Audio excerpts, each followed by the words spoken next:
What's good, YouTube? Super Insane 18 here, bringing you another live duel here on our channel. We have Dean, who's piloting his Invoked Eldlich deck, versus George, who's going to be piloting the same Dogmatika Invoked deck that he played last time.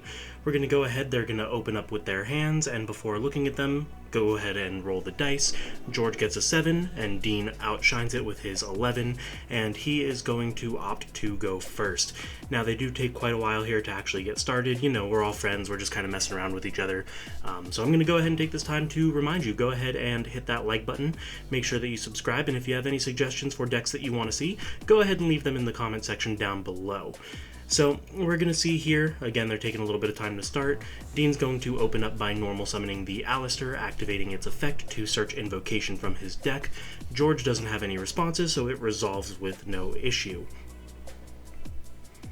Now, Dean here just kind of looking at his hand, wondering what kind of plays he's going to go through. Typically, you know, being an invoked player, he's probably going to take that Alistair and link it into the Salamangreat Almirage, which we actually see him do here. He then immediately takes that Almirage and he makes the Secure Gardna, putting the necessary light on board for him to be able to make an invoked Makaba when he decides to fusion summon.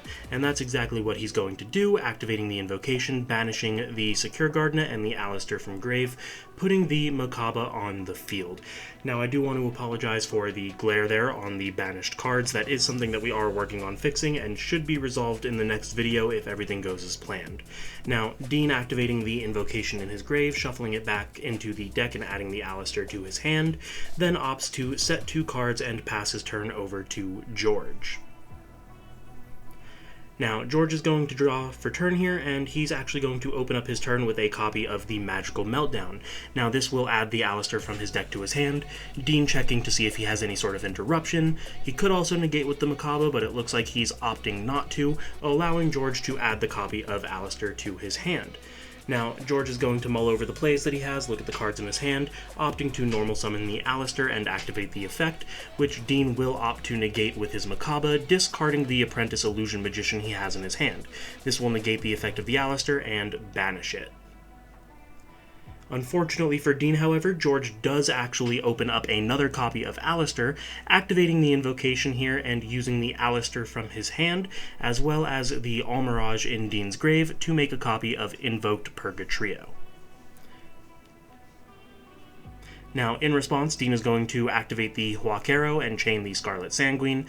This was in response to George activating the invocation in grave. Because the Sanguine will resolve first and put the Eldlich on board, the Huaquero will get the effect to banish the invocation from George's grave on summon, and this will prevent George from getting any sort of recursion, adding the invocation back to his deck and the Alistair back to his hand, as well as putting some big monsters on board that he might not be able to get over.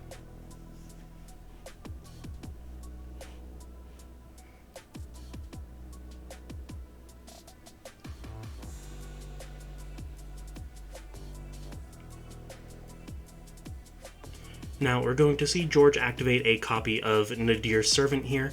This actually brings in the Dogmatika portion of his deck. He's going to send the copy of Natis from his extra deck to the graveyard, adding the Ecclesia and sending the Makaba using the Natis effect, special summoning the Ecclesia and using its effect to search a copy of Fleur de Lis from his deck to his hand.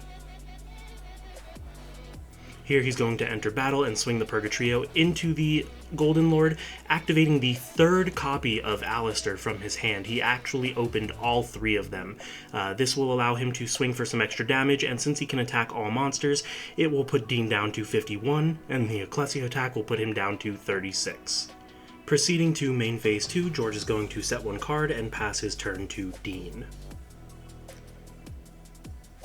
Here, Dean is going to look through his grave, see if there's anything he has that he wants to activate. He's going to opt to set a card and use the effect of Golden Lord in grave to send it, but is met with the Called by the Grave. Now, at this point, Dean gets a little upset, commenting about how George had all of the outs, because Dean didn't open a bad hand. Dean actually had quite a few good cards to get him in there, but George had every answer with the 3 Alistair, the Called by the Grave, the Nadir Servant. Reluctantly, he banishes the Golden Lord and normal summons the Alistair, which when he uses the effect is met with George's Fleur de Lis to negate it. At this point, with nothing left to do, Dean is going to proceed to end phase and banish 3 of his traps in order to get their effects, setting a Scarlet Sanguine, a White Destiny, and he accidentally puts the Scarlet Sanguine out here but quickly takes that back to set the Conquistador instead. Now he's going to make sure all 3 are set, and it looks like he's going to then pass his turn over to George. Now, George here just trying to remember what cards were set where, as that is public knowledge. He has Dean confirm that. He special summons another copy of Fleur de Lis, and then he starts attacking, swinging first with the Purgatrio. Dean does the same play that he did on the previous turn, activating a trap and then meeting it with the Sanguine. That way the trap can actually get its additional effect. In this case, Conquistador will send the Purgatrio. He then swings over the Golden Lord with the Fleur de Lis, gaining 500 attack for all of his Dogmatikas, swinging over the trap with Ecclesia, and then into the Alistair with the second Fleur de Lis. This would put Dean down to 1600, and George passes his turn. In the end phase, however, Dean activates the White Destiny to summon the Golden Lord from his grave. Now, drawing for turn here, I believe the card that Dean drew was the Invocation. He's fanning his grave, he's asking George what's in his grave. He's going to go ahead and activate that Invocation using the Alistair in his grave, and I believe George's Purgatrio, to make his own copy of Purgatrio. And just for his own knowledge, kind of trying to remember that the Ecclesia cannot be destroyed by battle with extra deck monsters. He puts the Purgatrio on the field, uses the graveyard effect of Invocation to shuffle it back and add the Alistair.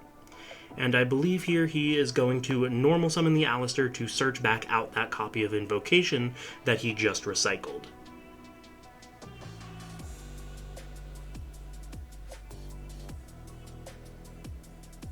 Alright, there's the normal summon of the Alistair. He's going to activate the effect and to get the Invocation. And at this point, he's going to mull over his grave again, try to decide what the best course of action here is, and I believe he actually opts to link the Alistair and the Golden Lord into a copy of the Madness Invoker.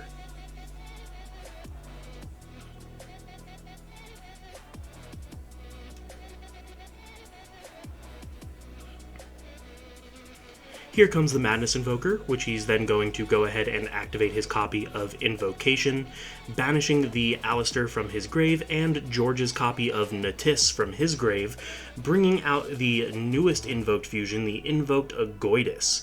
I probably butchered that name, but then he's going to activate both effects, discarding the Dead Souls in hand for the Madness and popping the Fleur de Lis with Eldlich.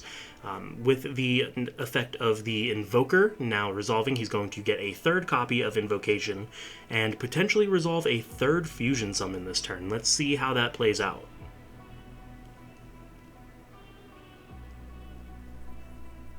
Alright, so he's going to activate the White Destiny in Graveyard, banishing it to set a spell trap from his deck to his hand, which looks like it was the Wakero.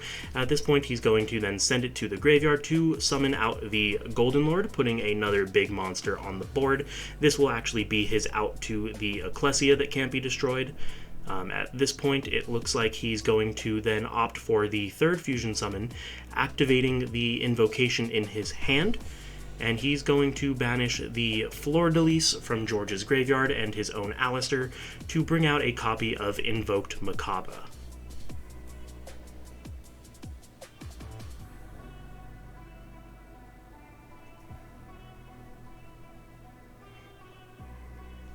At this point now, Dean actually seems to be in a very good position.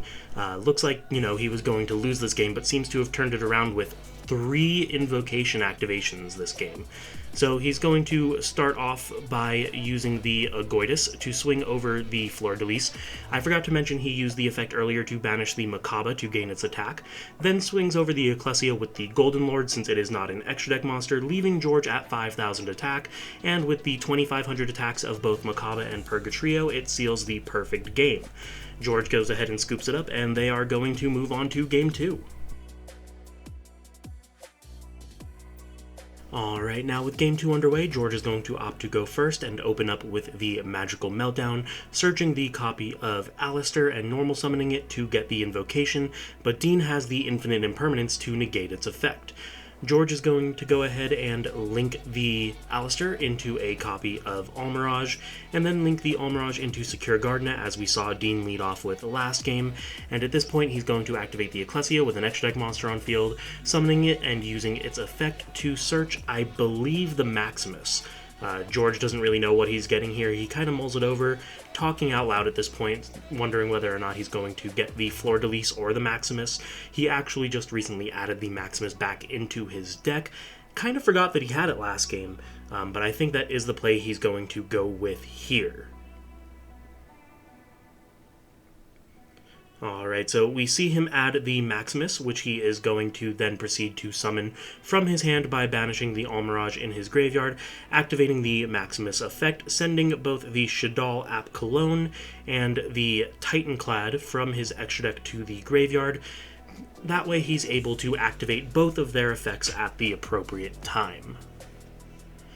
Dean here, I believe, is going to send a copy of Psyframe Lord Omega, as well as a Starving Venom Fusion Dragon, just because it's not really that great. George actually doesn't activate the App Cologne. It looks like he opened up the Shadal Trap, and he is going to then proceed to end phase, using the Titanclad effect to search for the Fleur-de-Lis.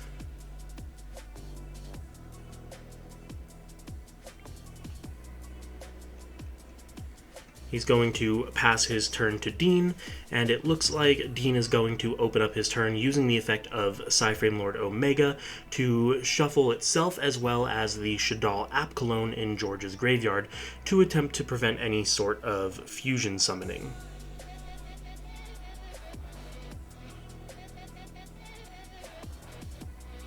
George is going to, in response, chain the Shadal Schism, banishing the Ap Cologne and the Titanclad to summon out a copy of El Shadal Winda.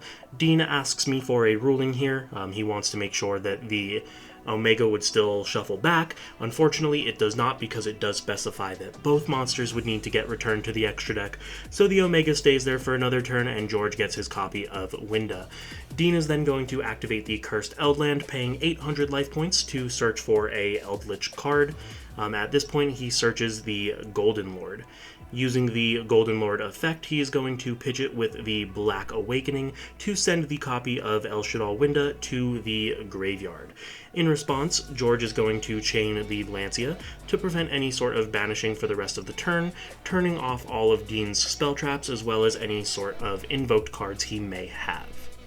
Using the effect of the Eldritch in the Grave, he's going to go ahead and send a card to summon it, and then use the effect of the card engraved to send the Conquistador.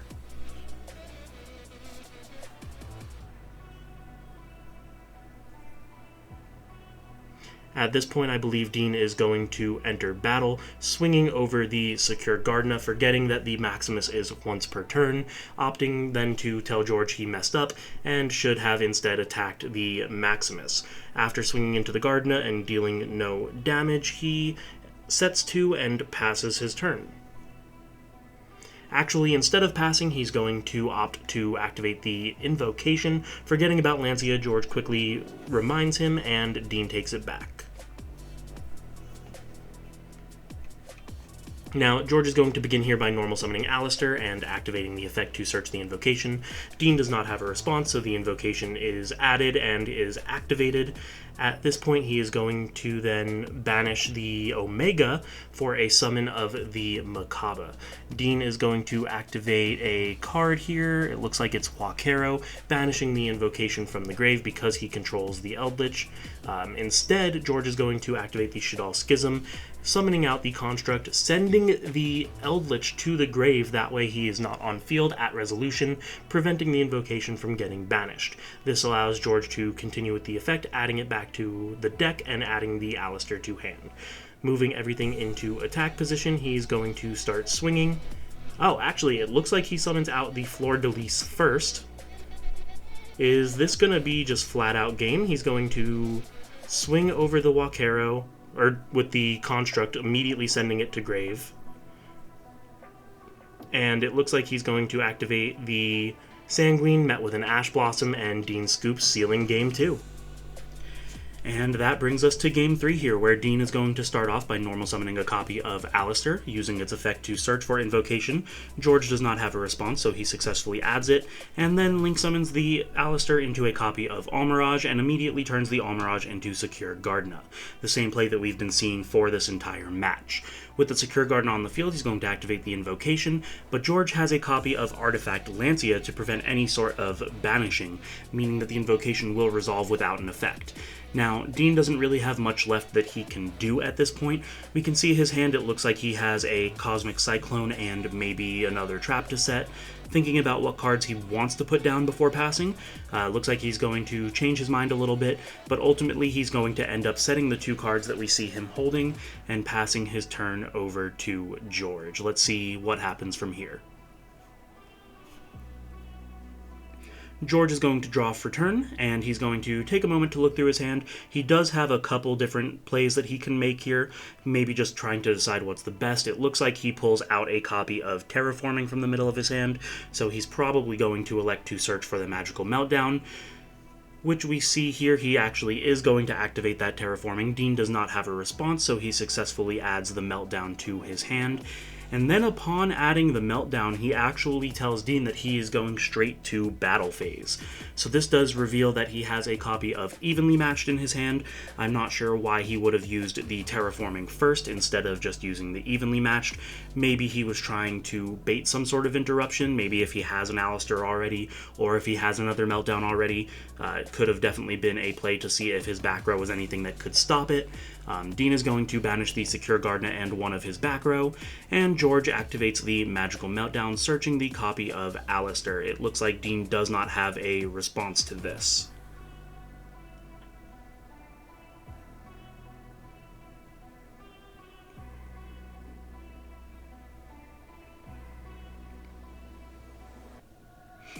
George is going to normal summon the Alistair and activate the effect to search Invocation. Again, Dean does not seem to have a response, so the effect goes through without interruption, and the Invocation is added to hand.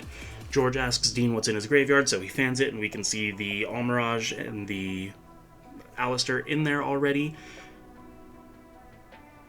Looks like George is going to maybe link the Alistair away.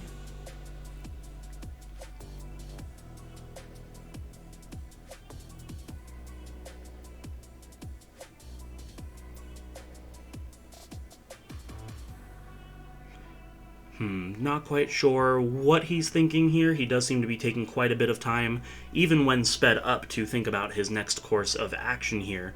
Let's see if all of this thought pays off for him.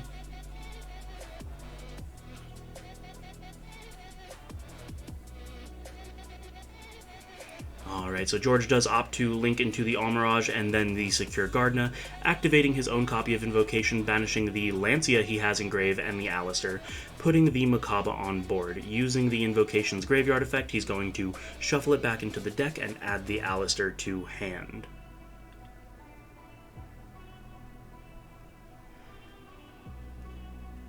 Then he's going to set one card, and he's going to pass it back to Dean.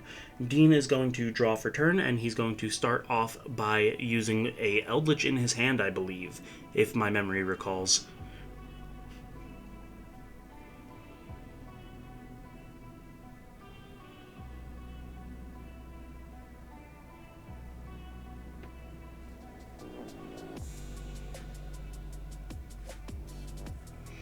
Alright, it looks like he uses the Invocation to send the Wakero and the Makaba, but is met with another Called by the Grave. Looks like George has just been opening that every single game. Looks like he's going to proceed to end phase and set the Scarlet Sanguine, and pass over to George.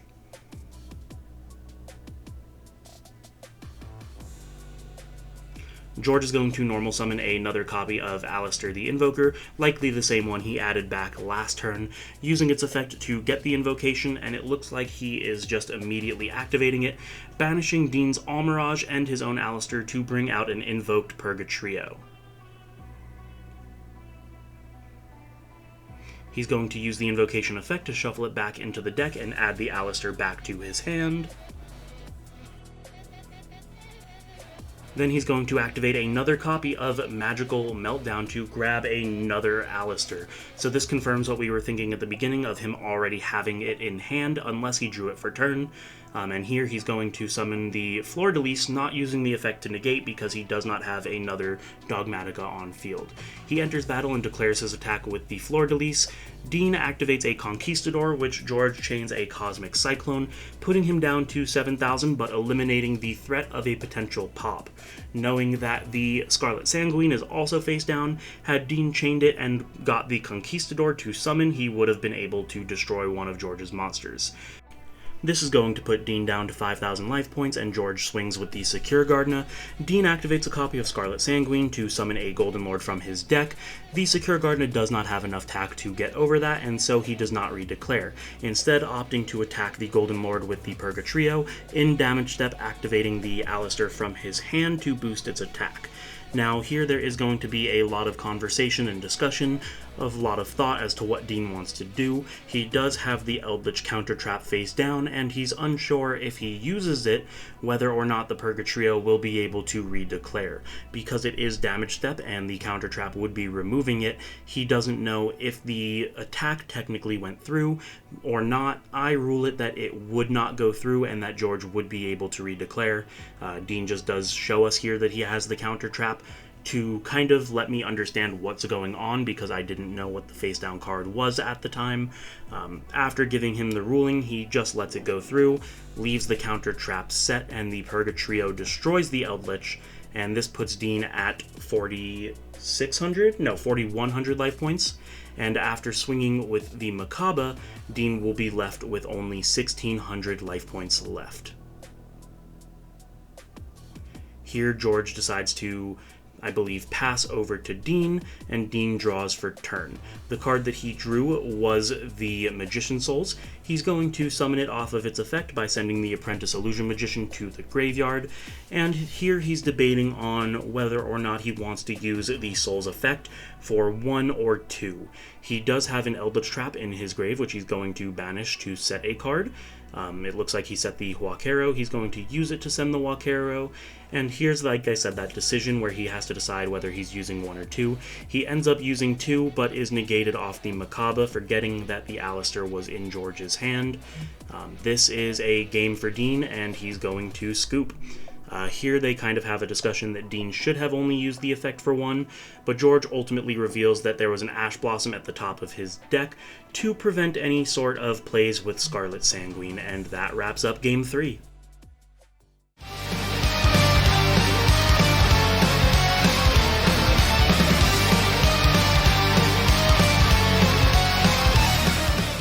What the fuck was your opening hand? You opened Invocation, Meltdown, Nadir, 2, yeah, Nadir, and that thing. What a fucking stacker.